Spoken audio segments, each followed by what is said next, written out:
Okay, here I am at Newport, and I'm just taking a little visual look before I even start and just getting some ideas about what's going on. So what you're looking at here, nearest to on the nice new hive stands, is our active hives. Further back I've got some spare supers there. I always like to have spare kit ready to go out on a site where I need to, so that in the future the parts are there to hand, rather than where we have 8 different sites, having to have everything in quite a small car doesn't really work at all well. Up behind though, that little stack of supers, looking a bit of a mess at the minute, is empty hives that I need to cart back in the car. Again, it takes a few trips with only a small car, but yeah, they need to go back and be cleaned. But dirty hives, used hives, smell amazing to bees. So as we go up here, what I'm seeing straight away that's got my interest is these bees interested in these empty hives over here. Now, there's nothing they could want in there. There's no honey or anything like that. So these could be scout bees looking for somewhere to swarm. They may have actually already swarmed, so that's always a possibility as well. So one of my first jobs once the smoker's lit is actually to look through all of this and just see what's going on. I could have free bees here. So this site over the next couple of weeks is going to need to be tidied up. I need to just sort of beat back these weeds much better so that it looks nice, as this is going to be where our beekeeping experience days are. Not so much because it's the most photogenic site that we've got, but because it's got toilets and parking and easy access, which most of our other sites don't.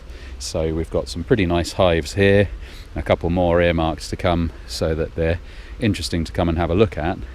If you do want to come along to our beekeeping experience days, if you're not in far-flung parts of the world viewing this, do have a look at our website, bunburybees.co.uk, and I'll go over to voiceover now, as I'll need to put the camera into the tripod, which always then causes quite a lot of noise interference, and we'll go through what my jobs are and what we find. So job 1 is working out which of these 5 empty nooks the swarm bees are interested in.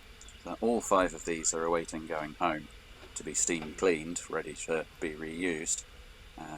2 of them, the first 2, have frames in, which are also waiting to have the wax recovered from, because they're too dirty to be reused by the bees at the moment.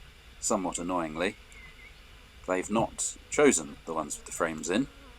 Both of these are completely empty of bees. So if you're not familiar with what goes on with a swarm is part of the bee's breeding cycle. It's how you get one hive or colony, and it becomes 2. It's very much the time of year for it.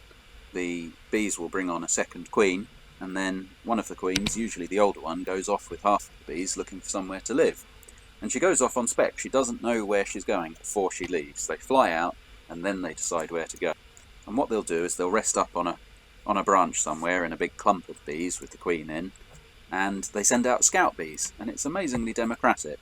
The scout bees go out looking for places that they think are suitable, and then when they find somewhere that seems good, they'll fly back to the clump of bees and do this waggle dance, very similar to what they do when they find good forage, good flowers. Now I'll just pause for a moment while I show you that I found where the scout bees are.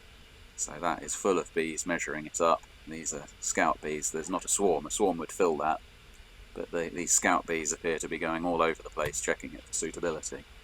So yes, so these bees will be flying back to wherever this swarm is out in the neighbourhood, and they'll do a dance to indicate where it is, and it's a figure of 8 dance offset to give a bearing for the sun, and then they stop around the figure of 8 to waggle to indicate distance and things like this.